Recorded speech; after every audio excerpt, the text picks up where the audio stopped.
Hi everyone. இன்னைக்கு ஒரு நல்ல டாபிக்கோட உங்களை எல்லாம் சந்திக்க வந்திருக்கேன். இன்னைக்கு டாபிக் என்னன்னு பார்த்தீங்கன்னா, it's a very interesting topic. Love versus attachment. நிறைய நேரம் வந்து நமக்கு பார்த்தீங்கன்னா இந்த லவ் அண்ட் அட்டாச்மெண்ட்டே நம்ம வந்து எப்பவுமே கன்ஃபியூஸ் பண்ணிக்குவோம். நம்ம சொல்லுவோம், நான் ஒரு பர்சனை வந்து ரொம்ப நேசிக்கிறேன், ரொம்ப லவ் பண்றேன் அப்படின்னு சொல்றோம். பட் இந்த அட்டாச்மெண்ட்டுக்கும் லவ்வுக்கும் என்ன டிஃபரன்ஸ்ன்றது பார்த்தீங்கன்னா, it's just a small difference.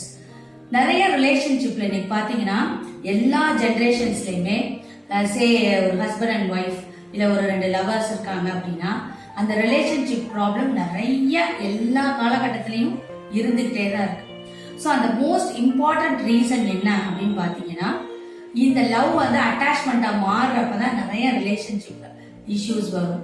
இப்ப நான் சொல்லிட்டு இருக்கப்ப நீங்க யோசிச்சுட்டு இருப்பீங்க, லவ்னா என்ன, அட்டாச்மெண்ட்னா என்ன? இந்த கேள்வியை நானே உங்கள்கிட்ட கேட்கிறேன்.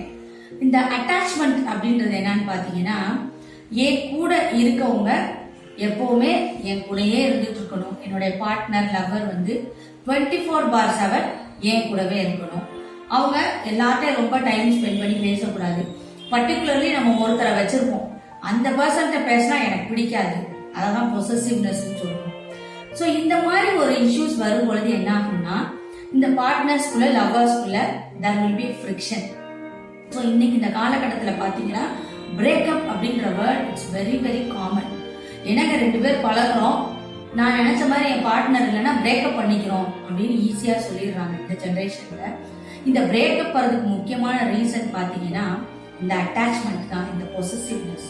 பட் லவ் அப்படிங்கிறது நம்ம என்ன சொல்றோம், நான் என்னோட பார்ட்னரை உண்மையிலே நேசிக்கிறேன், நான் ரொம்ப அன்பு செய்யறேன் அப்படின்னு சொல்றோம். நம்ம வீட்டில் வளர்க்குற ஒரு நாயா இருந்தாலும் இட் நீட் சம் பிரைவசி இல்லையா? அதை ஒரு 1 hour வெளியே வாக்கிங் கூட்டிட்டு போயிட்டு அதை வந்து ஜாலியா வெளியே விட்டாதான் அந்த நாய் வந்து வீட்டில் வந்து ஒழுங்கா.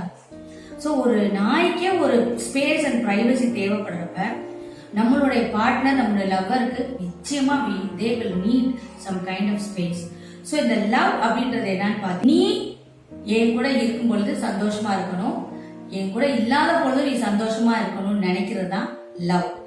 அந்த சந்தோஷத்துல நான் இல்லைனாலும் பரவாயில்லை அப்படின்னு நினைக்கிறது தான் லவ். அட்டாச்மெண்ட்ன்றது நான் உன் கூட எப்பவுமே இருக்கணும், நீ என் கூட எப்பவுமே இருக்கணும், நான் நினைக்கிறத நீ செய்யணும், நான் நினைக்கிறத மட்டும்தான் நீ செய்யணும் அப்படின்றது தான் attachment.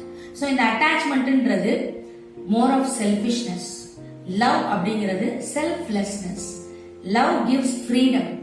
Attachment makes the person to be a slave. ஒரு அடிமையாவே வச்சிருக்கிறது ரிலேஷன்ஷிப். ஸோ இந்த லவ் வர்சஸ் அட்டாச்மெண்ட்ல நம்ம எப்பவுமே சொல்லிக்கிறோம் ஐ லவ் யூ அப்படின்னு சொல்றோம்ல, ஒரு பொக்கேவை கொடுத்து ஒரு வேலண்டைன்ஸ் டே அது இதுக்குன்னு ஐ லவ் யூன்னு சொல்றோம். But do we really mean that? So இந்த லவ் அட்டாச்மெண்டா மாறுறப்ப ரிலேஷன்ஷிப் வந்து பிரேக் டவுன் ஆகுது. You get hurt. நான் நினைச்சதை என் பார்ட்னர் செய்யாதப்ப எனக்கு அது வந்து ஹர்ட்டிங்கா இருக்கும்.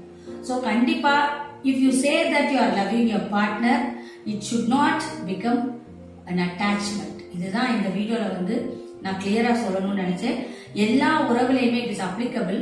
இன்னைக்கு பாத்தீங்கன்னா husband and wife, friends and லவ்வர்ஸ்குள்ள இந்த ரிலேஷன்ஷிப் இஷ்யூஸ் வர்றதுக்கு முக்கியமான காரணம் வந்து love is turning to be and attachment. So லவ்னா நீங்க அந்த உங்க பார்ட்னரை சந்தோஷமா வைக்கிறதுக்கான எல்லா முயற்சியும் செய்யறது, அவங்களுக்காக வந்து அவங்க ஃப்ரீடம் கொடுத்தது. இதை தான் வந்து we have to follow. உங்களுக்கு எல்லாத்துக்கும் இந்த வீடியோ ரொம்ப பிடிச்சிருக்கும்னு நினைக்கிறேன். நெக்ஸ்ட் டைம் இன்னொரு ஒரு பியூட்டிஃபுல்லான டாபிக்கோட உங்களை சீக்கிரம் சந்திக்கிறேன். அது வரைக்கும் உங்களிடம் வந்து விடைபெறுவது மைக்லேன்.